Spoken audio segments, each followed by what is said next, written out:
ak waa ONAS ak kilifa Kër Massar yëpp pour ñu mën a weccoo xalaat ci projet bu am solo buñ fi war a def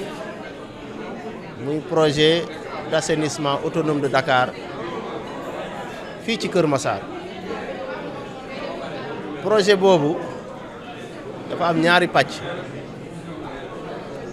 benn bi mooy dafa am ay toilettes yu ñu war a def ci école yi ak yeneen établissement recevant du public yu mel noonu pour mën a améliorer conditions d'existence yi nga xam ne ci la élèves yi nekk ak le personnel éducatif. deuxième pàcc bi mooy ay toilettes yoo xam ne dañ koy réaliser ci biir kër yi à la demande des ménages maanaam bu ko borom kër gi soxlaa. li tax mu am solo nag mooy nañ koy defee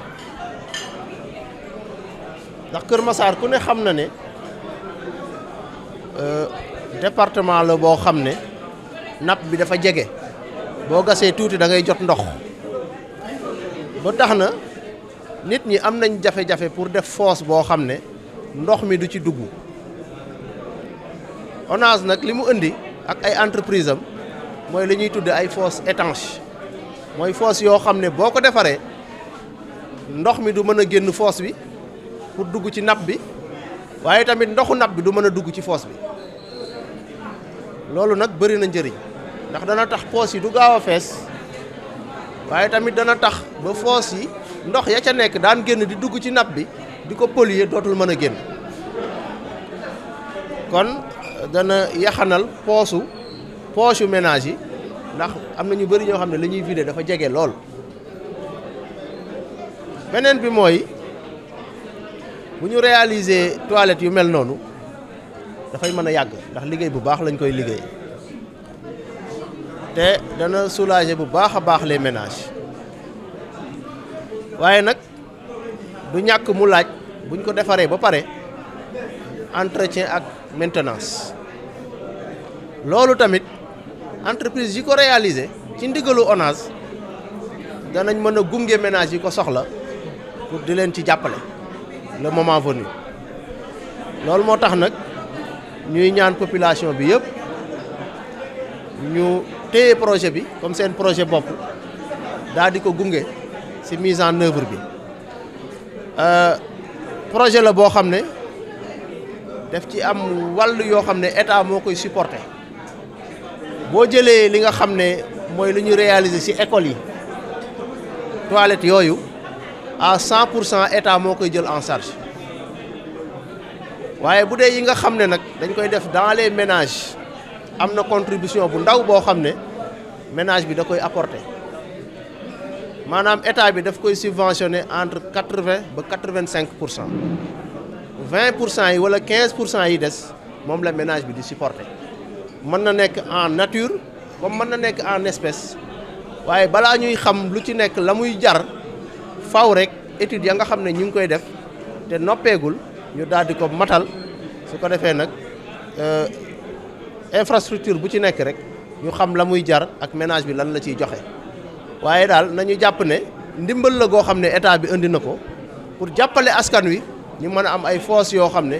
fosse yu jaar yoon la ay toilettes yu jaar yoon la te lu mu leen di coûter du cher. waaw maa ngi tudd Moussa Ndiaye nekk chef de projet ci ONAS nekk tamit ci projet d'assainissement autonome de la région de Dakar PAD comme chef de projet yore wàllum traitement boue de vidange yi. boue de vidange bu ñu ko waxee nag mooy contenu camion vidange yi di jëlee ci fosse yi pour ñu defaraat station yi nga xam ne ñoo leen di traité bañ mun leen a traité traitement bi war doog leen a rejeté ci géej gi.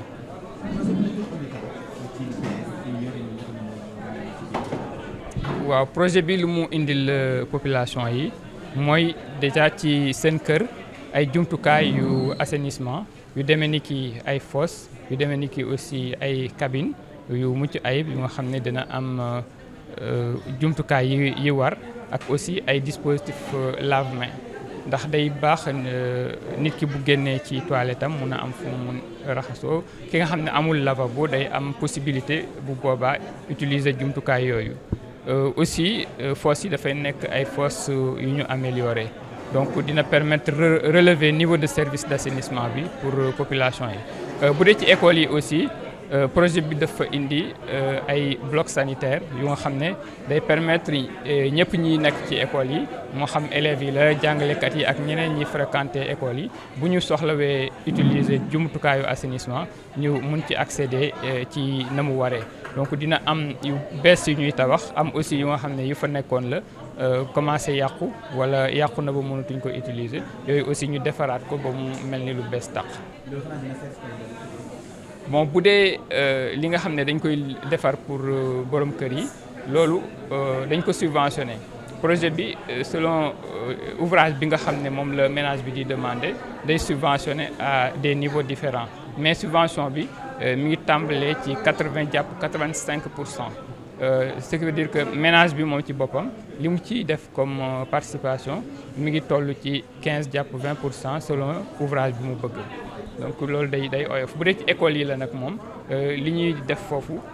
projet bi moo koy jël en charge à 100% école yi duñ ci participer dara.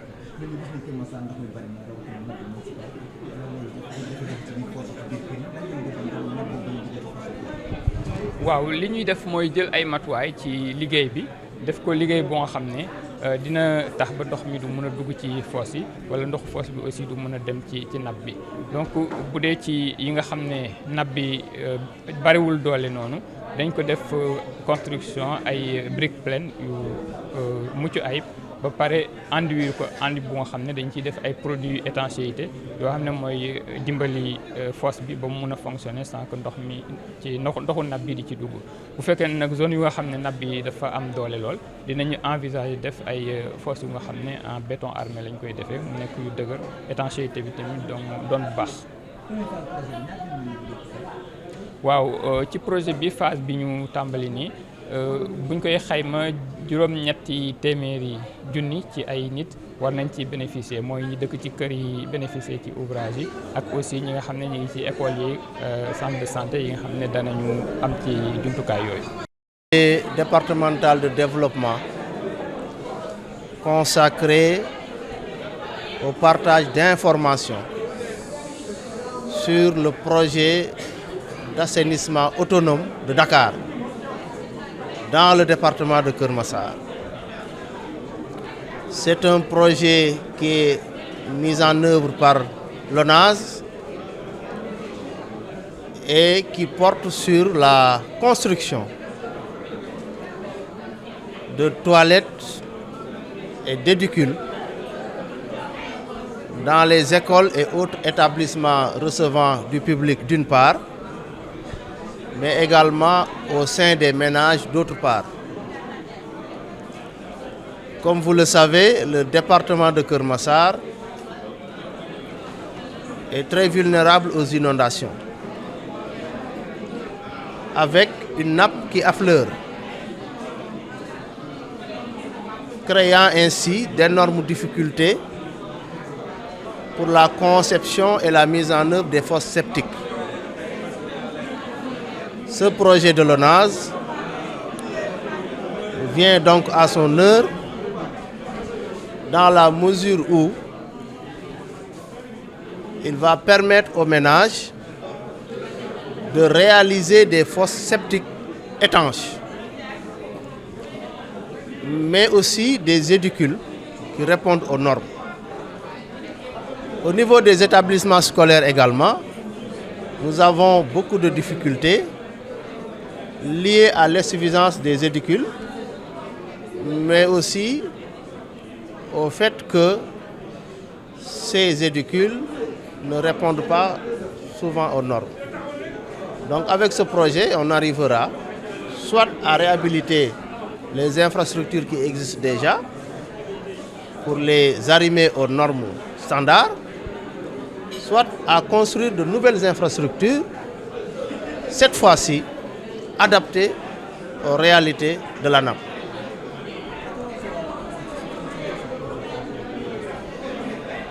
Alors, ce projet sera mis en œuvre avec plusieurs structures. Il y aura un cabinet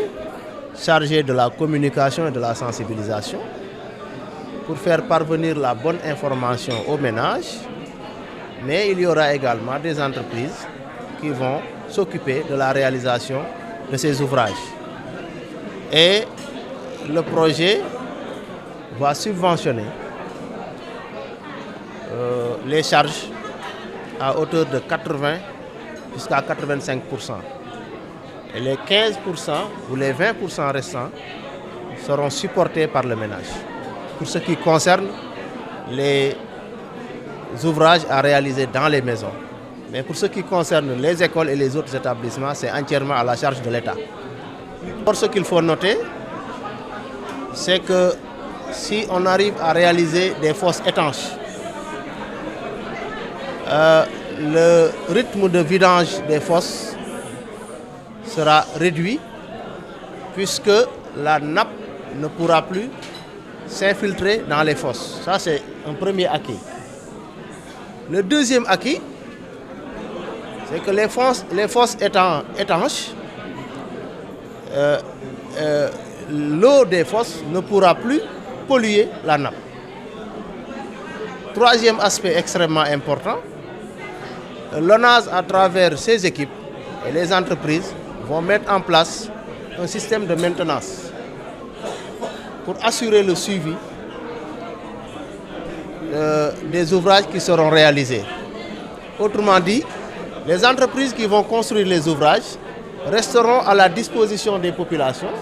pour intervenir à chaque fois que de besoin en termes d'entretien et de maintenance. Je m'appelle Moussa Ndiaye, je suis chef de projet au niveau de l'ONAS et je suis responsable du volet traitement-valorisation dans le cadre du projet d'assainissement autonome de la région de Dakar. Le projet consiste à améliorer l'accès à l'assainissement au niveau des ménages, au niveau des écoles et également au niveau de certains lieux publics par la construction d'ouvrages d'assainissement autonomes de type fosse septique, toilettes améliorées avec carrelage et toutes les commodités qui vont avec, mais également au niveau des écoles et des lieux publics, des blocs sanitaires qui vont permettre aux usagers ou en tout cas aux personnes qui fréquentent ces lieux de pouvoir avoir accès aux services d'assainissement quand ils en auront besoin. Pour ce qui concerne les écoles, le projet va les accompagner dans la mise en place de comités de gestion des ouvrages. Comme vous savez, les établissements scolaires sont assez bien organisés. Ils ont des directeurs pour ce qui est des écoles, des principaux pour ce qui est des collèges. Sous leur houlette, le cabinet qui est chargé de la communication va les aider à organiser et à mettre en place un comité de gestion qui pourra accompagner les élèves, ou en tout cas les usagers, dans l'entretien et la maintenance des ouvrages. Maintenant, pour ce qui est des édicules publics pour les lieux marchands, qu'on a appelés lieux marchands tels que les écoles, les gares, etc., nous aurons un gestionnaire qui sera préposé à l'entretien et à la maintenance de l'ouvrage. Étant entendu que, évidemment, dans ces types d'ouvrages, l'utilisation sera payante, à un tarif évidemment supportable pour les usagers. Alors, dans le cadre de ce projet, nous avons prévu de couvrir 800 000 personnes sur les deux départements de Keur Massar et de Rufisque.